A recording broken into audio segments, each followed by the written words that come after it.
Welcome, everyone. It's awesome to have you here. I am joined by the lovely Alina Servillat. How are you?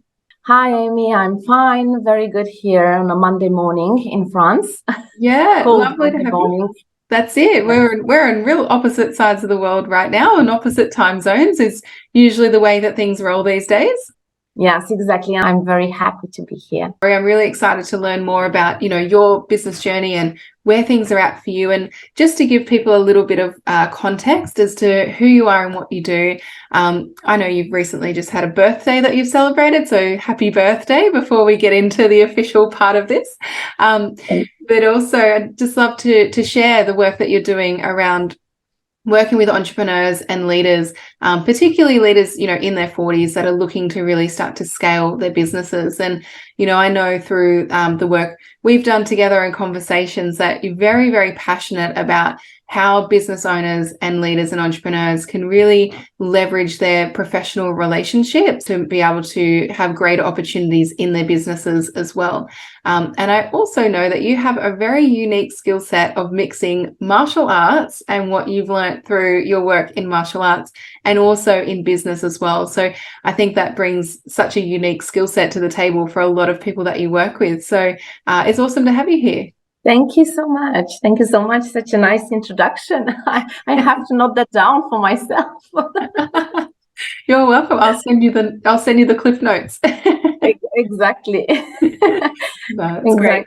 So tell us a little bit around like how all this started, Alina. So, when you were in your corporate career and that sort of transition that you did into what you're doing now. So how did the work that you were previously doing, how did that sort of lead into what you're doing now? And tell us a little bit about that. Yes, of course. So actually, I've been working in the top institutions of academic, let's say, business schools, etc., in Europe for the past 9 years, almost 10 years now.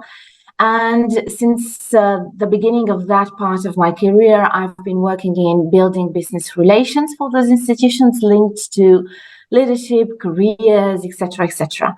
And actually, 3 years ago, I decided to, no, 2 years ago, yeah, 2 years ago, I decided to work as an independent consultant.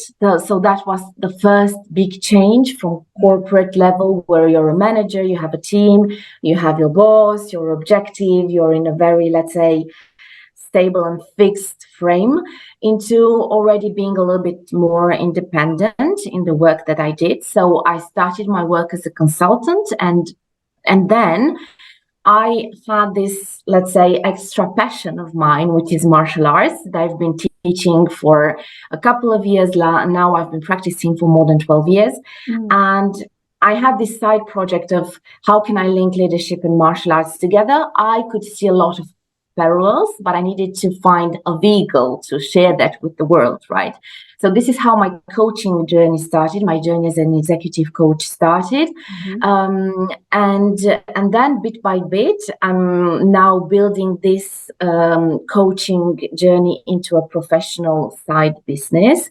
And I'm keeping my work as a consultant as well. So I'm having several balls in my hands right now Yeah. that I can juggle with. But yeah, this is how it all started. I think it's really, really cool that you're bringing that unique skill set, almost like a unicorn in the coaching space. And I say that because I can see that beautiful picture behind you of being able to use your martial arts experience as well. So I think that's really cool. And what was kind of the, I guess, turning point for you when you were either, you can maybe talk to both things about sort of leaving that corporate role and then heading into your own consultancy practice first. And then what was that sort of decision around, launching into some more coaching as well? Yeah, so I think that the first decision is leaving the corporate role and having that, let's say, that mindset where you're working on your own and you're your own boss. And for me, it was an opportunity that kind of was proposed to me, and I said, just yes, let's just do this jump. It was also for personal reasons, I would say, because it does allow you more flexibility in your personal life. I have two kids. I have, like the very busy 40-year-old mom life. So was also an amazing opportunity to kind of set on my own.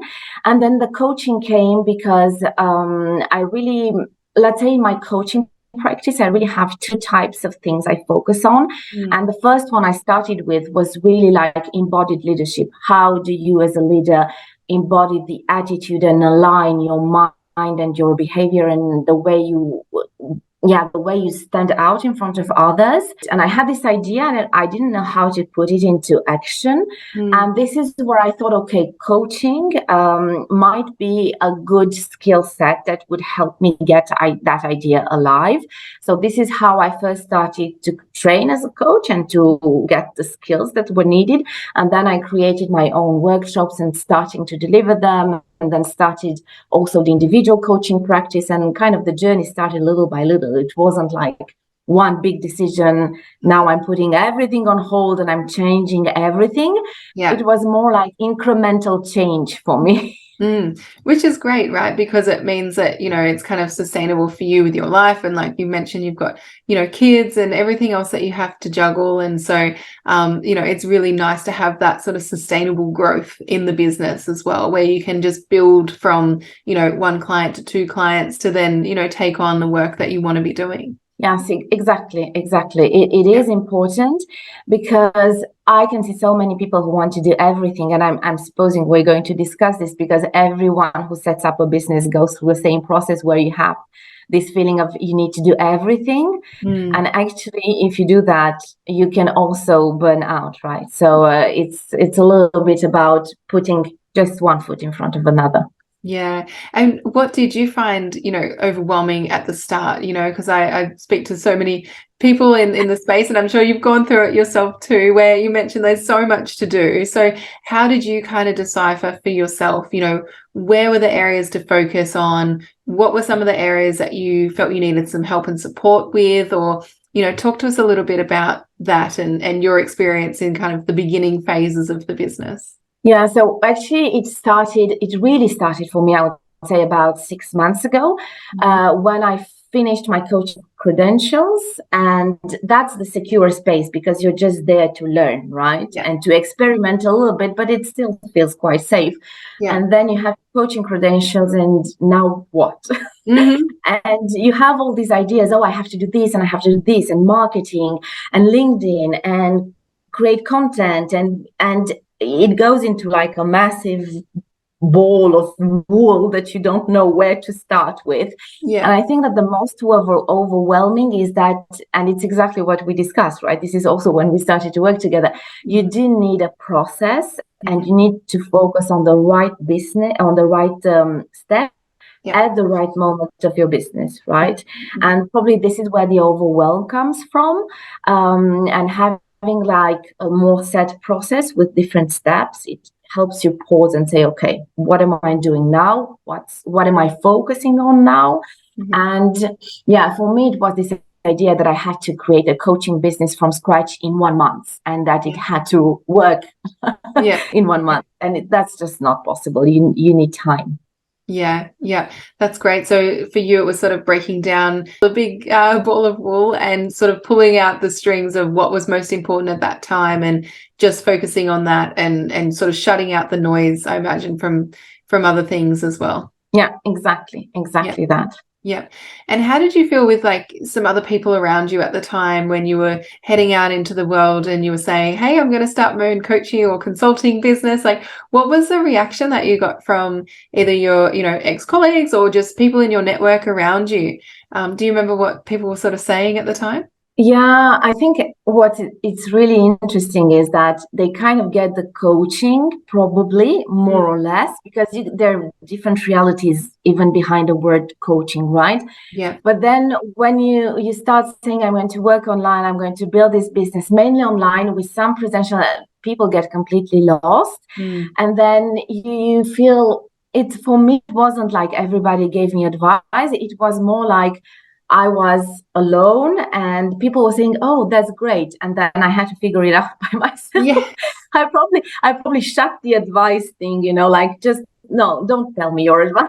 Yeah. But then you feel a little bit alone and you go, where do I start now? Right. Yeah. And that was the moment when we met. Yeah. Yeah, for sure. And I think it's interesting because, you can either get people that just tell you a whole bunch of different things where they just don't have experience in doing it themselves, or like you just mentioned as well, they go, oh, that's really great, but on the inside they're thinking, I have no idea what you're talking about or what you're trying to do, but good on you. It's exactly that. I can tell you this is what still my mom thinks. I think Yeah. she has no idea how it's possible to do this, and Yeah, especially that's online. right.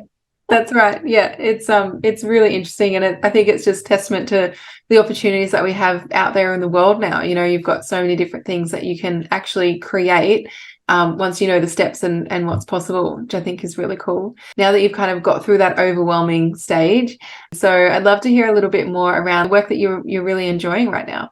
So I have two sides in my business that I focus on right now. So the first one is that piece around embodied leadership, where I really work with groups. So it's more like a collective coaching or training that I do. I do that mainly for business schools of companies who want to work with a group on how to develop that leader's attitude. Mm-hmm. And that's more an experiential in-person thing. Mm-hmm. It's a driver for me because I do like the in-person interaction, right? And I do also need it. It's not like we can be 100% virtual, at least I can't. Yeah. And then on the other side of the business, I really work with entrepreneurs in their 40s that are scaling up their businesses. Mm-hmm. It's an individual coaching program that I have with them that can run online, and where we really work and focus on actually how you can you develop and perform even when you are under uncertainty and tension. Because when you create your own business, you already have this uncertainty and tension, right? And then the environment and the noise around it only amplifies it. So, and this piece really comes from the martial arts, because in martial arts you always have uncertainty and tension. You can never say before the battle begins, you can never say, I'm going to win this battle, right? It's probably the best thing to do if you want to lose that battle, right? If you're overconfident, you just have to be confident enough. So I work with leaders on how can they perform even under uncertainty and tension. And we focus a lot around how do they relate with others into the way they construct their professional relations. So it can be with the people they work, it can be with partners, it can be with, because that's a big part of leadership, is constructing these relations. And how do you appear, and how in front of different publics, how do you adjust it, and how do you manage it even when you are like feeling tired, stressed, overwhelmed, etc., etc. Mm-hmm. That's an individual path. So it's a tailored program with each leader that I work with. Fantastic. And you mentioned there about, helping them sort of get through some of those unstable times or times of uncertainty. So, when they work with you and they come out the other side, what are some of the things that they experience? What really comes is that very often the leaders who scale up their businesses, and they have businesses that from, let's say, they raise funds, and then from 6 to 12 months, they have to build a whole team they have to manage. They kind of have to switch their leadership style from that maverick Top Gun alone in his plane to a Captain Picard under USS Enterprise, where you just have to lead people, you have to direct, etc. And I actually make them go through that journey in a smoother way than it would be if you have to figure it out by yourselves. Yeah, I'd love to hear some of the things that you found were like a little bit challenging when you were heading from, solo consultant to then coach and consultant, and sort of stepping into that world and being a business owner yourself. So I'd love to hear some of the things that you can kind of relate to with your clients and some of your experiences having been in business yourself now too. So I think the most important one is really like the mindset and the energy of being on your own.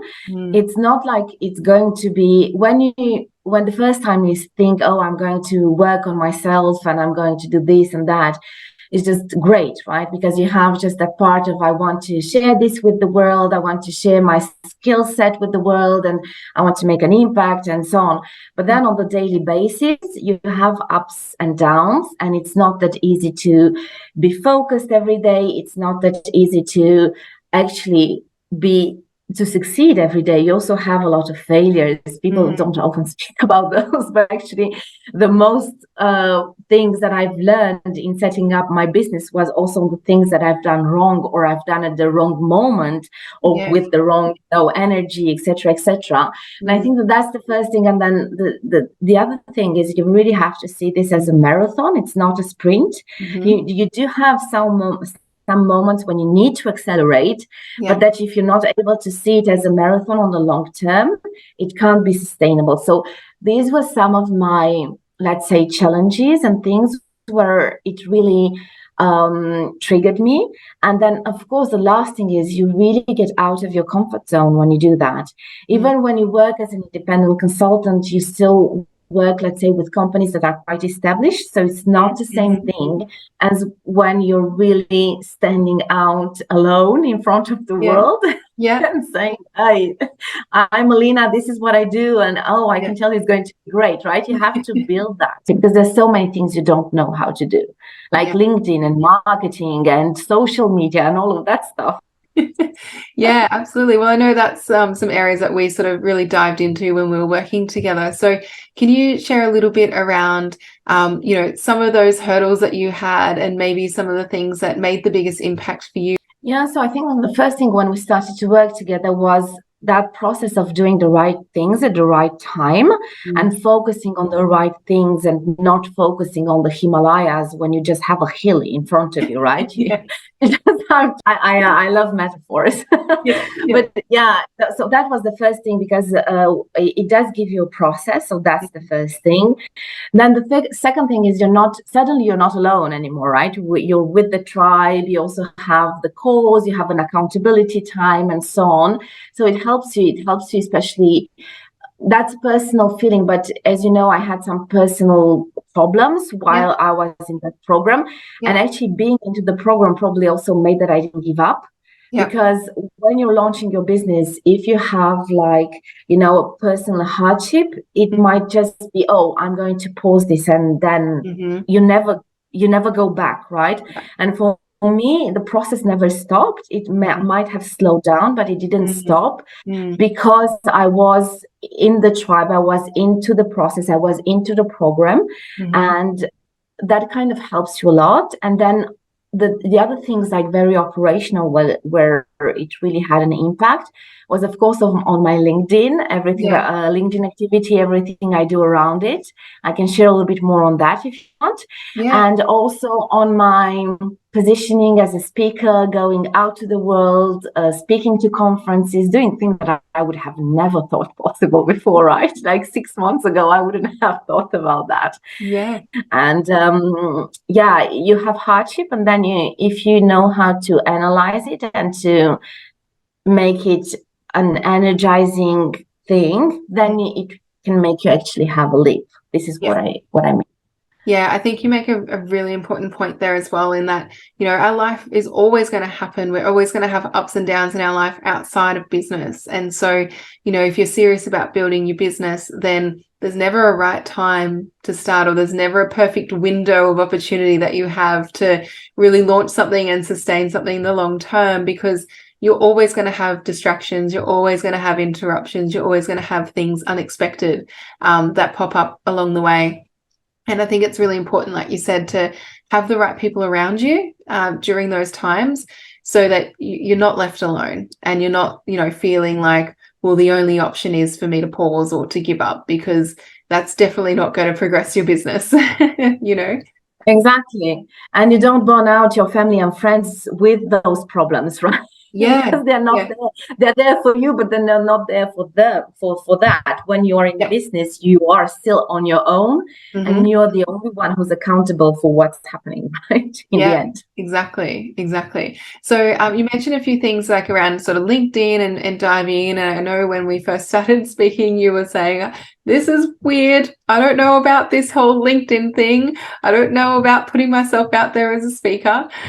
So I'd just love you to share a little bit around, some of the things that have been really working for you on the platform, and some of the results that you've had since you've kind of moved through that hurdle, because I know there's some big things that have come your way. So I'd love for you to share.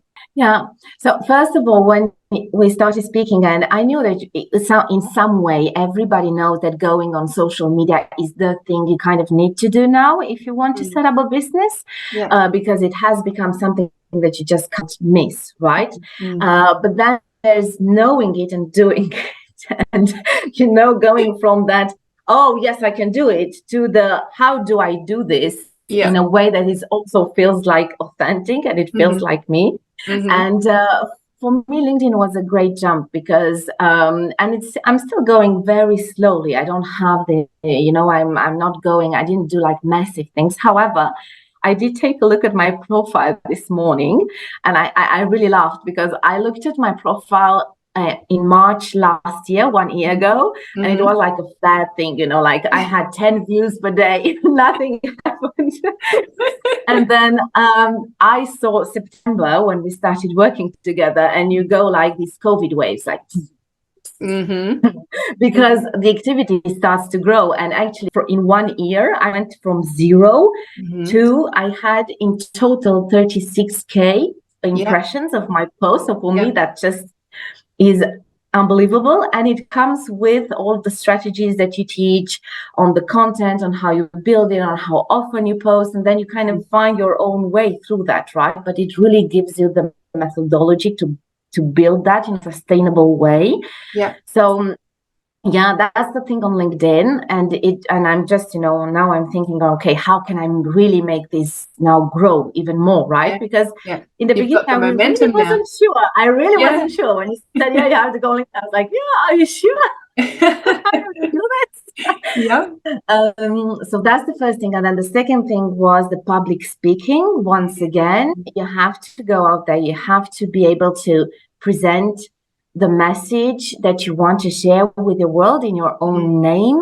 Mm. And probably throughout the program, that was the biggest outcome for me, because I got 2 great speaking gigs at international conferences that were really in around leadership and education and everything I do with my collective program. And I think that's amazing, because people say, oh, how did you do that? And I just did it because I went there. I said, yes, I want to do this. I can do this. Yeah. And then, of course, then you teach us how to do it, right? Mm-hmm. And then you feel that you have a framework to work on. But yeah, it's been a journey, and a journey that I wasn't really sure of myself of being able to do 6 months ago. So, Yeah. Yeah. so thank you for that. Oh, you're welcome. And I think that's really normal, Elena, to come into this whole thing around, social media and promoting your business and have a level of skepticism, or really normal to have feelings of doubt within yourself. You've proven the point that it does work, and that, you've been out the other side, and you can kind of see, looking back, how the dots kind of connected together. And I've seen your confidence build over this time as well, which has been amazing to watch. So good on you for just getting in there, asking all the questions that you needed to ask to feel supported with specifics for your business as well, and then actually implementing that. And now you're getting the results, which is awesome. Yes, exactly. And it's about building that mindset and knowledge on how to do it, because the mindset is not enough if you still don't have the steps of someone who can tell you, who can actually share with their own experience, and then you kind of learn faster. And that's also one thing I really appreciate in the program. You have people that are at different levels in their business, and this is where you really learn, right? Because you learn also from the other's experience, and then you start experiencing yourself, and then you go back and you say, okay, this, I know how to improve it now, I know how to make it grow now, etc., etc. So yeah, it's been a fantastic journey. That's awesome. So now that you're on these big stages, I know there's a big virtual stage that's actually, you're probably best to describe it, but I know that you shared it in the group, and it's one of the biggest conferences in Europe, I believe. So tell us a little bit about, that, and then I'd love for you to share a little bit more around, your vision for the business and where you want to take it from here now that you've got this momentum. Yes, of course. So first of all, I had a virtual stage in January, which was already an European virtual conference. And it was very stressful. The moment before you go live, it really feels like your television right now, but then you kind of just do it, right? You prepare for it, you just go for it. And that also built my confidence to apply as a speaker for this big European conference. It's the biggest conference in Europe around for business school professionals. And this year's theme is building leadership, the next leadership for the next generation, right? So what I do really fits into it. And that one is going to be in person. It's going to take place in April in Barcelona, really in the space of what I do with my collective program, and that's great. And and I think that the most important thing is actually that you can speak about something that you're really passionate about, because how leadership needs to change to cope more with tension and uncertainty, and how as a leader you can build more purpose is really something that passions me. It's not like something I just do this for money or something. No, it's I'm passionate about the subject, and this is what actually gives me the fuel to share this with the people around and to try to have that message that kind of spreads. I think that's the first big milestone for me this year. And now but the thing is, then you're kind of seeing, what's the next conference where I can speak? So I'm starting to like that. That's it. And then the second thing is, how do I see the business in a few years from now? Let's say my vision in 10 years from now, what I usually say to my kids is that if in 10 years from now I can be really known for what I do, and that I can really change leaders to make them face uncertainty and tension without no stress, and they come to me for that. If that would be like a great acknowledgement, because you have an impact on people's lives, and that's just already very good. But that's in 10 years. I know you need time to kind of set your own brand and what you do, etc., etc. On the short term, what I want to do is just to see it now grow and start to develop little by little, and then not be alone anymore in what I do, right? Because that's the other thing. When you want to scale, you do need to hire the right help, etc., etc. So now I just want to see this small baby grow and help it to grow. So work with more leaders, work with more businesses, not only with business schools, but also with corporates, to help them actually train the leadership teams through how to go through uncertainty, through failure, through tension, etc., etc. And then, just see the little baby grow and then run by itself. And, when you're having businesses, when you're having a baby. At the first, everything is fragile and can go, into dust in just a few minutes. And then it kind of, you're just there to accompany the process, right? So, that would be my vision. That would be let's say that would be what I would like it to be. Yeah, I love that. I think that's awesome. And having sort of been through that journey yourself now, and coming out the other side, and just even being at that point now where you can see the growth and you can believe in the growth, and that it's real and it's happening. I'd love to get your insights, just if there's someone listening to this who kind of resonates with, either starting out, or maybe they've got their first few clients through, but they're a little bit stuck on, the marketing side of things and really getting their brand and their name out there. I'd love to hear from your side of things, just any kind of insights or advice that you would give to them, and maybe even what you'd say to them about, if they're on the fence about working with us or not. No pressure. I would say go. Yeah, I would say go for it. Emmy's great. No, but I mean, I really believe it's not only, I think, on a professional level that matters a lot, and you're a great professional, but you're also humanly. I was connected with you, and I think it is important. So that's the first bit. And then the second thing is, when you're out there and you're thinking of all of the things that you need to do, it's good to have someone who has the how to. And you definitely have it, and that's the most important thing. And the team is great, and you're you feel supported, and you feel like you have people who have the same challenges you and who face the same challenges as you just before, who can really advise you and be there, but in a gentle way, right? And no, I would say just, go ahead, do it. I loved my journey with the tribe. Yeah, awesome. Well, we love working with you, and it's been awesome to hear more of your story, and from really the very beginning, in that corporate space to now where you are, and sort of seeing that journey unfold has been awesome. And we love to continue working with you and growing the business and helping you through the next scary adventures on different bigger and better stages as you progress in the business as well. So thanks so much for joining me, Alina. And for those that are listening to this that might want to connect with you and learn more about the work that you're doing, where can they go to find you? So the easiest is LinkedIn, right? Because I have a great LinkedIn because I have a great Good LinkedIn question coach. for everyone. Yes, and also I have a little, let's say, present in there for the people who would like to connect with me that will go out soon. Perfect. So jump onto LinkedIn, go and connect with Alina, and thank you so much, Alina. It's been awesome to hear your story and your journey, and I know this is just the very beginning for you. Thanks a lot, Amy. Thanks for inviting me.